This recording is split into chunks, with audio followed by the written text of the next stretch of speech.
Oh, le découpage en plein direct. Pour info, Nicolas Bedos, il a été condamné à 1 an de prison, dont 6 mois avec sursis pour agression sexuelle sur 2 femmes en 2023. Il s'est fait condamner en octobre 2024. Il a fait 6 mois de sursis. Les 6 autres mois, il les a fait chez lui avec un bracelet électronique. Regarde le découpage. L'argent récolté grâce à la vente de ce livre va être reversé à une association de victimes. Tu le sais pas, je viens de le décider, mais... Voilà, vous êtes...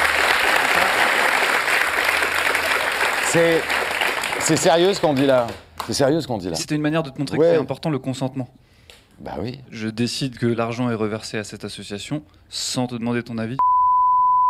Oh, aïe, aïe, aïe, aïe, aïe, comment il l'a massacré. Et l'autre, il sait plus quoi dire. De toute façon, il est pas bien.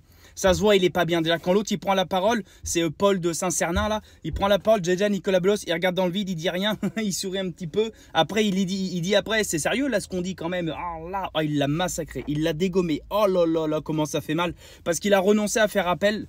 Donc, la sanction est définitive. Donc, il est officiellement un agresseur sexuel depuis 2023, jugé en 2024. Et là, il s'est fait massacrer. Mais moi, je comprends pas.